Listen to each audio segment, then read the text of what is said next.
سیدہ عائشہ صدیقہ عنہا فرماتی ہیں کہ میں ایک مرتبہ اپنے بالوں میں بیٹھی کنگھی کر رہی تھی کہ ایک مدینہ کی عورت، بوڑھی عورت آئی، اس کا نام تھا خولہ، اور اس نے آ کے نبی علیہ الصلوۃ والسلام سے اپنی کہانی کی، اے اللہ کے حبیب صلی اللہ علیہ وسلم، میری شادی ہوئی، بچے ہوئے، اب میں بھی بوڑھی ہوں، میرا خامد بھی بوڑھا ہے، غصے کا ذرا تیز ہے، دل کا بہت اچھا ہے۔ اس نے غصے میں آ کے مجھے کہہ دیا کہ تو میری ماں کی مانند ہے۔ عربوں میں جب کوئی خامد بیوی کو یہ الفاظ کہہ دیتا تھا کہ تو میرے لیے میری ماں کی مانند ہے، تو وہ عورت اس مرد کے اوپر ہمیشہ کے لیے حرام ہو جاتی تھی، کسی صورت میں دوبارہ نکاح ہو ہی نہیں سکتا تھا۔ اب جب اس نے یہ کہا تو وہ عورت پریشان ہو کے نبی السلام کی خدمت میں حاضر ہوئی، اے اللہ کے حبیب صلی اللہ علیہ وسلم، میرے خامد نے تو مجھے یہ کہہ دیا۔ تو نبی علیہ الصلوۃ والسلام نے جو پہلے سے دستور آ رہا تھا اس کے مطابق فیصلہ دیا کہ اب تو اس کے اوپر حرام ہو گئی، طلاق ہو گئی۔ اس نے کہا، اے اللہ کے حبیب صلی اللہ علیہ وسلم، میں اب بوڑھی ہوں، کوئی اور آدمی تو مجھ سے شادی کرے گا نہیں، میں اپنے بچوں کو لے کے کہاں جاؤں؟ بچوں کو پالنے کے لیے میرے پاس وسائل نہیں، رہنے کے لیے گھر نہیں، اور اگر بچے میں نہ رکھوں تو بچے تو رل جائیں گے۔ نبی علیہ السلام نے فرمایا، بہرحال طلاق تو ہو گئی۔ تو وہ رونے لگی، اور اس کا یہ دل چاہتا تھا کہ نبی علیہ السلام کوئی ایسا طریقہ بتا دیں کہ جس سے دوبارہ نکاح ہو سکے، مگر نبی علیہ السلام نے صاف کہہ دیا کہ اب تو اس کے اوپر حرام ہو گئی ہے۔ جب نبی علیہ السلام نے صاف لفظوں میں کہہ دیا تو وہ بوڑھی عورت جو تھی وہ اپنے اللہ کی طرف متوجہ ہوئی۔ اس نے سوچا کہ ہائی کورٹ نے تو میرے خلاف فیصلہ دے دیا ہے، اب مجھے سپریم کورٹ سے رجوع کرنا چاہیے۔ چنانچہ اس نے اللہ کے ساتھ سرگوشی کی کہ اے میرے اللہ، اس مرد سے میری شادی ہوئی، میں جوان تھی، اس کی اولاد ہوئی اور اس نے تو مجھے بوڑھا کر دیا، اب میرے پلے تو کچھ بچا نہیں، میں شادی کے دوبارہ قابل بھی نہیں کسی اور کے ساتھ، اور اب اگر مجھے طلاق ہو گئی ہے تو میں کہاں جاؤں گی؟ میں تو در در کے دھکے کھاؤں گی، اولاد کے بغیر رہ نہیں سکتی، اگر اولاد کو میں رکھوں گی تو میں خرچہ نہیں دے سکتی، اور اگر خامد رکھے گا تو پھر اولاد بگڑ جائے گی ماں کے بغیر۔ اے اللہ، اب میں اس مصیبت میں پھنس گئی ہوں تو ہی مجھے نکال۔ سیدہ عائشہ صدیقہ عنہا فرماتی ہیں کہ میں نے نبی علیہ السلام کی طرف دیکھا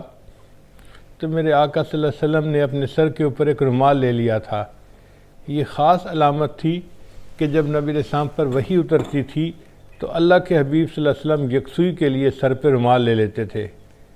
تو میں نے اس عورت کو اشارے سے کہا کہ خاموش رہو، خاموش رہو۔ نبی علیہ السلام کو اللہ کی طرف سے وحی آ رہی ہے،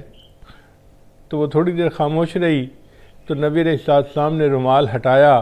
اور چمکتا ہوا چہرہ آپ کا باہر نکلا، اور آپ کے چہرے کے اوپر پسینے کے کچھ قطرے تھے جو بالکل موتیوں کی طرح چمک رہے تھے، اور نبی علیہ السلام نے فرمایا کہ خولہ، اللہ نے تیرے بارے میں آیتیں نازل فرما دی، قد سمع اللہ قول التی تجادلک فی زوجہا وتشتکی الی اللہ۔ عائشہ صدیقہ عنہا فرماتی ہیں کہ میں حیران تھی کہ میں نے اس کی سرگوشی نبی علیہ السلام کے ساتھ پوری نہیں سنی تھی، اور میرے اللہ نے 7ویں آسمان کے اوپر اس سرگوشی کو سن لیا اور اس کا جواب بھی دے دیا۔ تو ایسی طالبات تھیں کہ جن کی حمایت میں اللہ تعالیٰ قرآن کی آیتیں اتار دیتے تھے۔ چنانچہ نبی علیہ السلام کے شاگردوں میں ایک شاگرد ایسے بھی تھے جو آنکھوں سے نابینا تھے مگر دل کے بینا تھے۔ انہوں نے نبی علیہ السلام سے کوئی مسئلہ پوچھنا تھا تو وہ تیز تیز چلتے ہوئے آئے کہ میں نبی علیہ السلام سے جا کے جلدی سے یہ بات پوچھ لوں۔ اب چونکہ ظاہر نظر نہیں آتا تھا تو ان کو پتہ نہیں تھا کہ مسجد میں ہو کیا رہا ہے۔ نبی علیہ السلام کے سامنے مکہ سے کچھ مشرکین آئے ہوئے تھے،